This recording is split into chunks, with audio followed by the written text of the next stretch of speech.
राजधानी भोपाल में आज कमला पार्क स्थित किन्नरी में नगर निगम द्वारा बड़ी कार्रवाई की गई, जिसमें निगम द्वारा अवैध दुकानें बनाई जाना बताया गया है। विपरीत इसके मकान मालिक एहसान फारूकी का कहना है कि यह हमारी पुश्तैनी जमीन है। लगभग 50 से 60 साल पुरानी ये जमीन निगम द्वारा अवैध बताई जा रही है। इसके प्रमाण हमारे पास सुरक्षित है। वहीं एसडीएम तहसीलदार द्वारा हाईकोर्ट में याचिका खारिज होने के बाद कार्रवाई को अंजाम दिया गया, जिसमें भारी संख्या में पुलिस बल, नगर निगम अतिक्रमण अमला उपस्थित रहा। हमने पोजीशन हमारे 5800 पे हमने खुद सर्वे करवाया है, बीटेक सर्वे सर्वे किया। सर्वे में हमारी उसके बाद भी ये पंचनामा बनाया कि हम 8000 रुपए बैठे, जबकि बात तो सिर्फ 6100 पे रजिस्ट्री है और मौके पर 5800 पे 8,000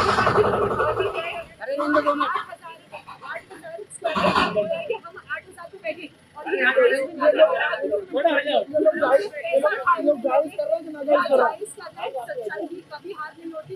सच्चाई परेशान तो हो सकती है लेकिन कभी हारेगी नहीं। आज परेशान हो रहे हैं, लेकिन हमारा पिटीशन लगा हुआ हाईकोर्ट में। हमें इंशाअल्लाह बेहतरीन जवाब मिलने पर हम इनसे इस कंस्ट्रक्शन का पूरा वसूल करेंगे। इन्होंने जो हमारे इसमें कंस्ट्रक्शन में हमारा लॉस हुआ है, ये पूरा तहसीलदार हो रहा है। ऑब्वियसली अव्वल तो सीमांकन 15 जून के बाद सीमांकन होते ही नहीं है। इन्होंने हमारे बिना सीमांकन के ही अतिक्रमण कर दिया। बारिश में ना तो सीमांकन होती है ना अतिक्रमण होता है। इन्होंने बिना सीमांकन के अतिक्रमण कर दिया और फॉल्स एलिगेशन किया। ये आज ही 8000 स्क्वायर फीट नाप के निकाल। 8000 स्क्वायर फीट को इतना समझ आता है कितना बड़ा कर होता है। पीछे का पूरा नहीं मिला लेकिन तो भी 8000 स्क्वायर फीट 5800, जबकि हमारी रजिस्ट्री 6100 की 300 स्क्वायर फीट किसी के पास इंक्रोचमेंट ही हुआ। नो वंडर कि वो दानिश के पास ही इंक्रोचमेंट हुआ हमारे घर का।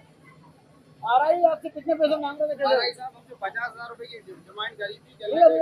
40 बैग हमें दे रहा ही नहीं, तो आप देंगे तो हम आपकी तरफ से रिपोर्ट बना देंगे, नहीं तो उनकी तरफ। उसकी मेरे पास एक रिकॉर्डिंग हुई है, जो मेरी मुलाकात हुई और जितने फोन पे जितनी बात करी जितना उसकी भी मेरे पास रिकॉर्डिंग है। मैं इसको सबको जो पेश करूंगा तो सीधा उन्होंने पैसे मांगे थे 50,000 रुपए। आप आपको ऐसा लगता है कि बिल्कुल पैसे रिश्वत से ही ये पूरा काम हुआ है।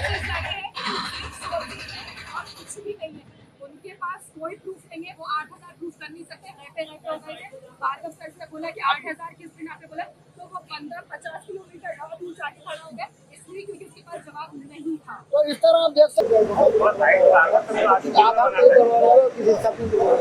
यहाँ अभी हम रोड पर परिघाट पर खड़े हुए हैं और तहसीलदार जी के नसूल तहसील से लेटर प्राप्त हुआ है। इसमें इलीगल कंस्ट्रक्शन किया हुआ है। गवर्नमेंट की जमीन है, शासकीय जमीन पर जितना भी मक्का कंस्ट्रक्शन है जेसीबी और हैमर द्वारा जिनका कंस्ट्रक्शन उन्होंने काफ़ी विवाद की, विरोध भी किया इस कंस्ट्रक्शन का कि हमें हम स्टे लेके आ जाएंगे या हमारे पास बहुत सारी पेटिशंस हैं। लेकिन तहसीलदार जी के हिसाब से पेटिशंस का ऐसा कोई वैलिड प्रूफ नहीं है।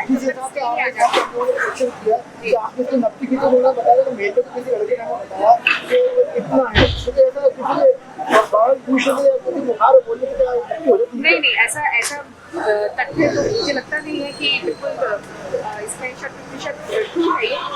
मेरे हिसाब से तहसीलदार जी के अंदर आ रही है, उन्होंने प्रॉपर नफटिंग की होगी। उसके बाद हाईकोर्ट का केस के तहत ये सारी चीज़ें फॉलो की जा रही है और हाईकोर्ट का आदेश भी यही है कि जितना भी इलीगल कंस्ट्रक्शन को डिमोलिश किया। मैडम आपने ये कहा था कि अभियान की मूवमेंट पे और इस पर रिश्वत की बात आ रही है सामने। डॉक्यूमेंट्स तहसीलदार जी ने भी प्रस्तुत किए और हाईकोर्ट के सामने भी प्रस्तुत किए। वैलिडेट करने के बाद हाईकोर्ट ने उनको पूरा मतलब हरी झंडी दिखाई है कि इसको तोड़ा जाना। तो नोडल और नगर निगम ने उनको परमिशन दी, इसके बाद भी कार्रवाई क्यों हो रही है? नहीं, परमिशन देने की बात नहीं है। ये सारी चीजें इलीगल प्रूव हो चुकी है। आप बेहतर है कि इसमें तहसीलदार जी से आप पूछिए क्योंकि वही अवैध अतिक्रमण है। इसका मकान पहले से बना है, उसके बाद उससे ज़्यादा पहले से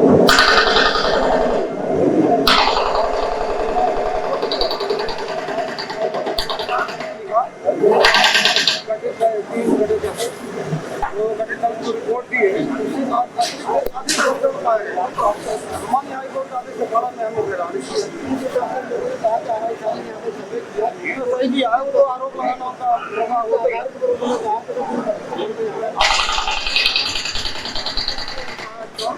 लगाना उनका स्वाभाविक एक आदत इनके लिए